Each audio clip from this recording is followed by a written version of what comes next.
Peace be with you. And with your spirit. Today, more than ever, the world needs to be confronted with the uncomfortable truth that the life it has is not its own. Its life, our life, your life, and my life, comes as a gift from God through His Son, who came that we might have life in abundance. And since the life of the world is ultimately from God, the world is not free to do with this life as it pleases. It may not redefine the meaning or the value or the beginning of life in order to include some and exclude others.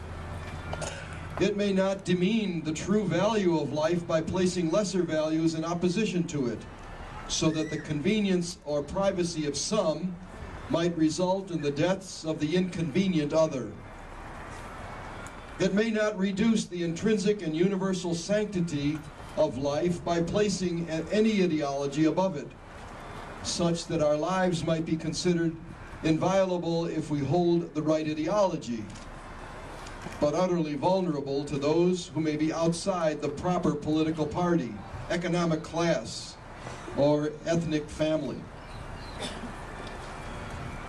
Because the life of the world does not belong to the world, but to God, life has a given definition and a received meaning, which we may not tamper with or deny, without denying at the same time the most basic value of our individual existence. This means that every time we call, or acquiesce when others call, sterility fulfilling, we diminish ourselves. Every time we accept or allow others to accept the inevitability of abortion among the poor, we impoverish our own homes and families.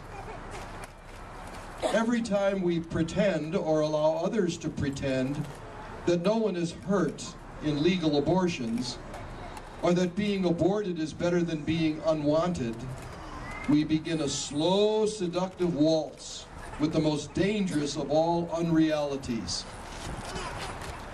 Every time we ignore the silent tears of those women who have had abortions, or say nothing when society ignores the tears and the shame and the guilt of those who have had an abortion, we earn the angry reproach of those who survived an abortion, but will never be without its pain. Every time we shrug our shoulders, or allow others to shrug, at the reminder that as Americans we wade through the blood of 55 million dead babies, we compromise every principle which makes human concourse possible. 55 million aborted babies. It is a number of such staggering proportions that it renders us speechless before the horror of so many lost souls. 1 in every 5 children in America dies by the abortionist's scalpel. And 90% of all Down syndrome children are discarded as if their simple love were not needed, or as if the sacrifice required of their parents were too great a burden. 55 million lost children. We need to remember that this statistic, every time we see an empty playground, and every time we drive down a deserted street, or look around the church on Sunday and note the weekly gentrification of our parishes. Every time we visit a doctor, we need to imagine the hundreds of thousands of future doctors whose lives were ended in the sterility of so-called clinic. Every time we speak to our children's teachers, we need to remember that we would have 1 million or more teachers and child care workers who would love our children had we not aborted them, had we loved them enough to trust God and choose life. Every time we read a novel, watch a movie, or listen to music, we condemn ourselves because we knew better but allowed others to speak up first, as those politicians who claim that I am personally opposed to abortion but can't impose my morality on others. We know better. We know better. Today, among those who are marching with us is Congressman John Sullivan, who has marched with us, I think, each year that we have had this Tulsa March for Life. Congressman Sullivan is a strong pro-life voice in the United States Congress.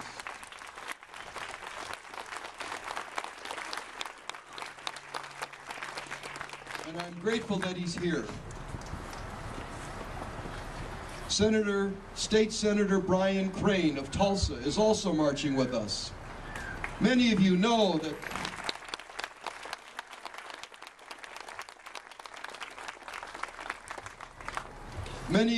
that Senator Crane is the author of the Personhood Act, a bill which, if passes, would protect life by defining the personhood of the unborn child.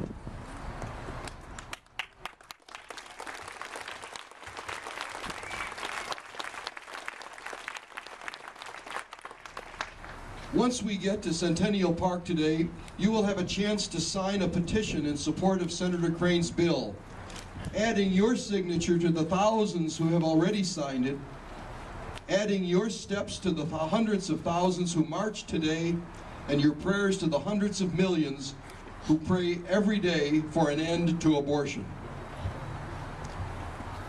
We know the truth, and because we know the truth, we will continue to pray.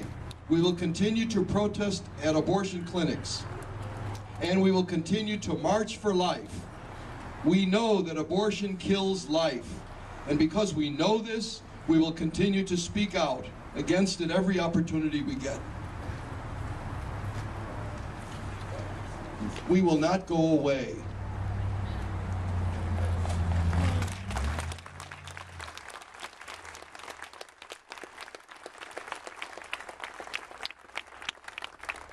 And we will not be silent. We will work for an end of abortion and pray for an end of abortion. We will shiver in the cold, pray through the night, picket through the week, suffer the rude stares and condescending remarks as long as it takes. And if it takes all this to save one life, to save one child, then it's worth it. Amen.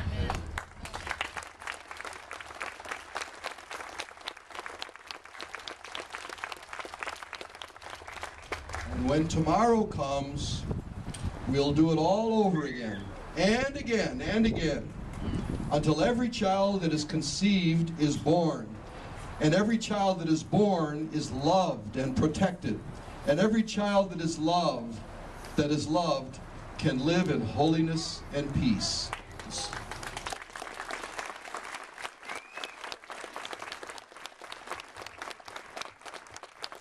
now let's march. All right.